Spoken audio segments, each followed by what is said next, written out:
ধরুন কেউ দীর্ঘদিন রাজনীতি করেননি অথবা আওয়ামী লীগের আমলেও যারা হয়তো একসময় আওয়ামী লীগ করতেন কিন্তু আওয়ামী লীগের এই দুঃশাসন, আওয়ামী লীগের বর্বরোচিত কর্মকাণ্ড, লুটপাট, টাকা পাচার এটাকে পছন্দ করেনি,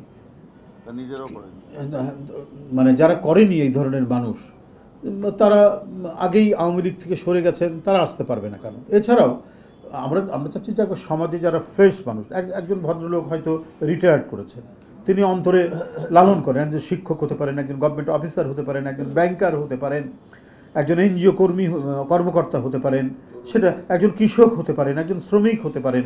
এরা এখানে এই ক্ষেত্রে কোনো ক্রাইটেরিয়া নাই তিনি আমাদের যে আদর্শ সেটা বিশ্বাস করেন কিনা। আমরা যে প্রাইমারি মেম্বারের জন্য যে রসিদ দেই 20 টাকা দিয়ে যে রসিদটা পূরণ করতে হয়, এর সাথে এবারে থাকবে যেটা বললেন পদ্ধতিটা, এবারের পদ্ধতিটা একটা আবেদনপত্র থাকবে। এটা আমাদের কনস্টিটিউশন, আমাদের গঠনতন্ত্রে আছে এটা, এবং সেটা ওই যে অঙ্গীকারনামা বা আবেদনপত্র বলি আমরা, এই আবেদনপত্রটা এই যে আপনাকে বলি 55 নম্বর পাতায় আছে। আমরা এবারে যারা প্রাইমারি মেম্বার হবেন, প্রাথমিক সদস্য যারা হবেন, তাদেরকে এই ফর্মটা পূরণ করতে হবে। এই ফর্মটা পূরণ করে তারা রসিদ নিয়ে তারা যাবেন আর কি।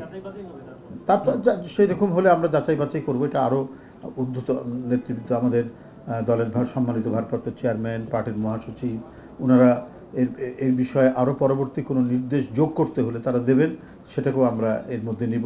কোনো পরামর্শ থাকলে সেটাকে আমরা নিয়ে আমরা করব। তো এটা তো থাকবেই, যাচাই বাছাই তো নিশ্চয়ই থাকতে হবে, কারণ কোনো দোসররা এলাকায় সন্ত্রাসী করেছে, জমি দখল করেছে, টাকা পাচার করেছে, তারা তো নানাভাবেই ঢুকে পড়ার চেষ্টা করবে।